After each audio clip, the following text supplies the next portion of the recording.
안녕하세요. 건유치과 김성구 원장입니다. 대한민국 최초로 나무 위키를 검색해보는 치과의사 편을 한번 찍도록 하겠습니다. 한번 볼까요?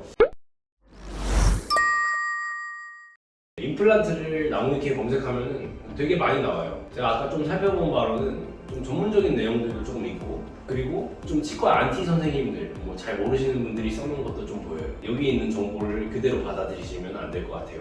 한번 처음부터 볼게요. 치과의 치료법 중 하나로 충치나 풍치 치료의 최후 처방인 발치 이후에 나올 수 있는 치료법 중 하나이다.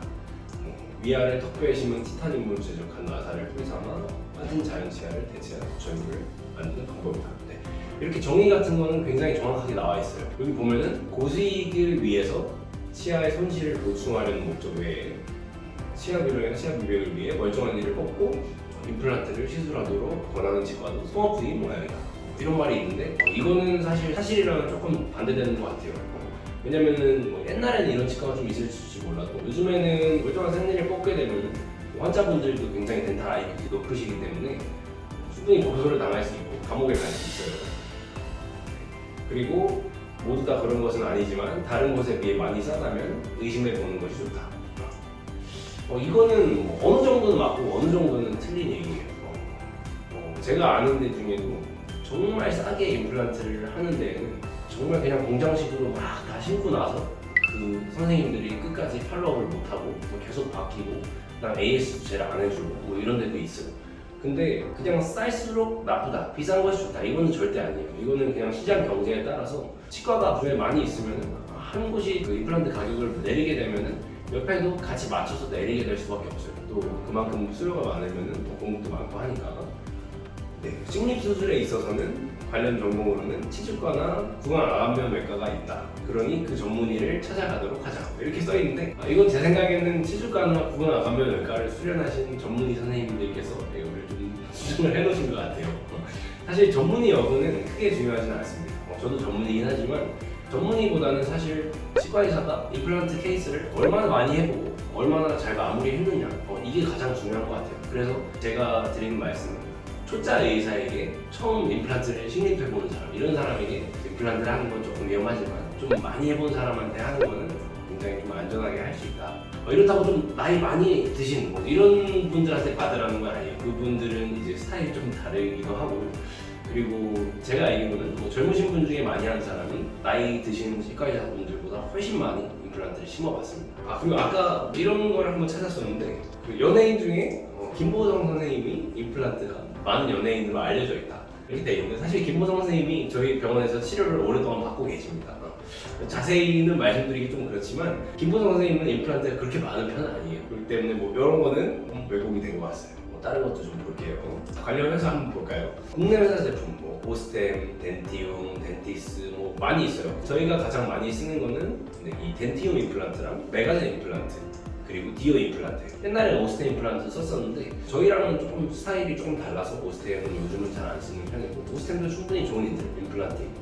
그 이외에도 각각의 임플란트 회사마다는 좀 장단점이 있어요. 그 다음에 구구의 회사에서는 아스트라나 스트라우만 이렇게 많이들 알고 계셔요. 꼭 외산을 찾는 환자분들이 계셔요. 외산이라고 꼭 좋은 건 절대 아니에요. 근데 외산은 비싸긴 해요. 왜냐면 저희가 사오는 단가가 딴 거에 비해서 정말 많이 차이 나면 거의 10배 가까이 차이가 납니다. 그렇다고 환자분들한테 막 10배 가격을 받는 건 아니지만, 그리고 예우를 끝까지 비교해보면 아스트라나 스트라우만보다는 오히려 국내 회사가 예우가 저희는 더 좋아요. 왜냐면은 국내에 있는 인상을 뜨는 재료라든지 이런 게 다 국내산으로 좀 맞춰져 있기 때문에, 저도 뭐 차도 외제차도 좋아하고 하지만 임플란트는 그래도 국산 제품이 충분히 좋다. 그리고 여기 나오는 메가젠 임플란트는 제가 알기로는 우리나라 회사지만 유럽에서는 1위를 찍고 있다. 그리고 저희도 요즘 이 임플란트가 좋아서 많이 쓰고 있습니다.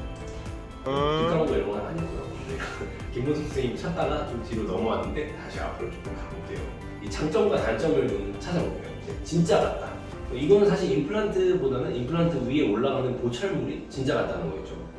근데 이거는 치과마다 사실 맡기는 기공소나 아니면 뭐 저희처럼 원내 기공소가 있는 치과가 있는데, 그런 기공사분의 실력에 따라서 정말 많이 차이가 나요. 특히 앞에 이게 보이는 전치부 같은 경우에는 기공사 선생님이 잘 만들어주면 정말 예쁘게 만들 수 있습니다. 그리고 그 임플란트 기둥이랑 그 위에 올라가는 이 치관이랑 이렇게 붙여놓는 게 맞아요. 근데 여기 보면은 끈적끈적하거나 질긴 음식을 먹게 되면은 이게 빠지면은 돈 내고 다시 만들어야 된다 이렇게 돼 있는데 대부분은 AS를 잘 해줄 거예요. 저희 같은 경우에도 AS를 충분히 많이 해주기 때문에 이런 경우에는 다시 만들어줘라 잃어버렸으면 아니면 다시 붙여드리는 경우가 많습니다.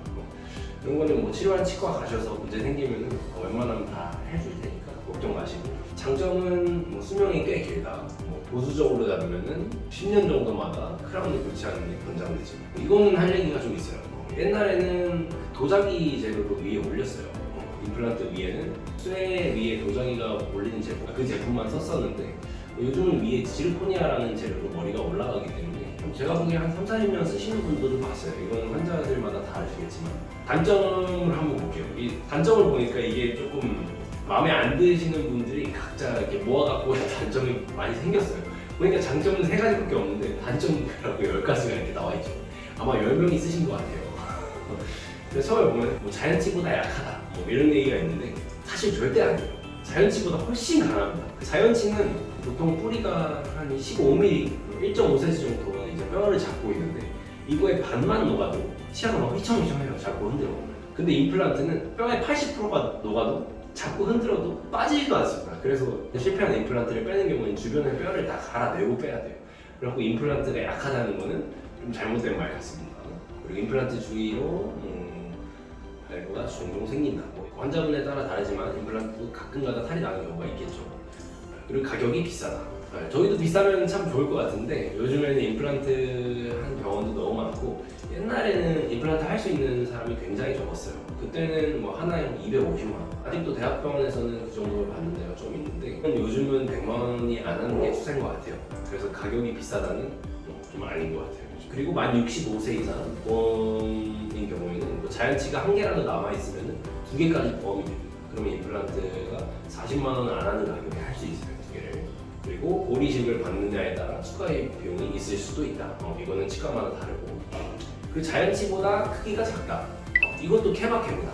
제일 뒤에 어금니 같은 경우에 뭐 교합이 조금 망가졌을 때는 좀 작게 할 수 있지만 특히 앞니 같은 경우에는 완전 옆에 거랑 똑같이 만들어서 티가 하나도 안 나게 예쁘게 만들어야겠죠.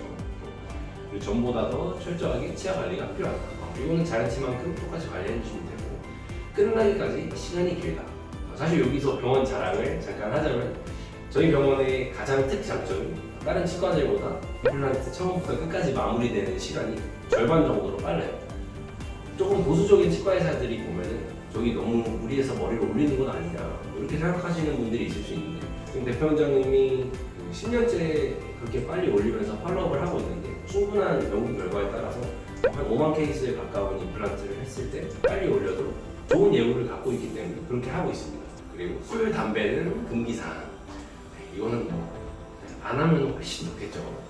그리고 의사마다 실력 차이가 꽤 난다. 솔직히 말하면 저도 임플란트를 처음 할 때는 잘 못했어요. 정말 많은 임플란트를 심게 되면서 잘 하고 있습니다. 아까도 말씀드렸듯이 케이스를 많이 하는 의사를 찾아가는 게 좋을 것 같습니다.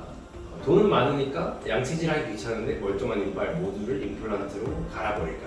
말도 안 되는 생각이죠. 이런 생각을 하시면 안 되고 관리 잘 하시다가 자연치아 쓰실 때까지 쓰시다가 결국 어쩔 수 없을 때 임플란트를 하시게 되면 될 것 같습니다. 그리고 아까 본 것 중 사랑니가 썩지 않고 잘 자라면서 큰 문제가 없고 그러면은 이 사랑니를 임플란트 대용으로 자가 치아 이식술을 할 수가 있다. 이거는 자신 있게 말할 수 있어요. 절대 안 됩니다. 사실 저희도 옛날에 몇 케이스 했어요. 근데 절대 예후가 좋지 않아요. 교합에도 한계가 있어요. 뺐다가 다시 심는 거기 때문에 차라리 이럴 바에는 임플란트 요즘에는 빨리 하면 뭐 1, 2분이면 수술이 끝납니다. 안 아프게 잘 할 수 있기 때문에 잘하는 곳 찾아가서 하시면 될 것 같아요. 오늘 임플란트에 대해서 나무위키 찾아봤는데 제 전체적인 총평은 이렇습니다. 나무위키 생각보다 자세히 나와서 좀 놀랐어요. 근데 여기에 나온 단점만 보고 치과에 가지 않고 두려워서 집에서 꽁꽁 싸매다가 혼자 인터넷 막 쳐서 진단 내리고 임플란트 안 해도 될 것 같다 이렇게 혼자 생각하시고 이런 것보다는 치과에 오셔서 임플란트를 실제로 하시지 않더라도 상담 한번 받아보시고 정확한 치료 계획을 세우는 게 정말 중요할 것 같아요. 요즘은 진짜 환자분들이 싫다고 하면은 억지로 치료를 권하거나 이런 치과는 잘 없어요. 그렇기 때문에 치과에 꼭 오셔갖고 두려움도 떨치시고 친절한 선생님들과 함께 상담도 받으시고 청소도 잘하고 관리도 잘 받으시면 100세까지 건강한 치아로 거듭나지 않을까 싶습니다. 오늘은 여기까지 하겠습니다. 더뉴치과 김성보였습니다.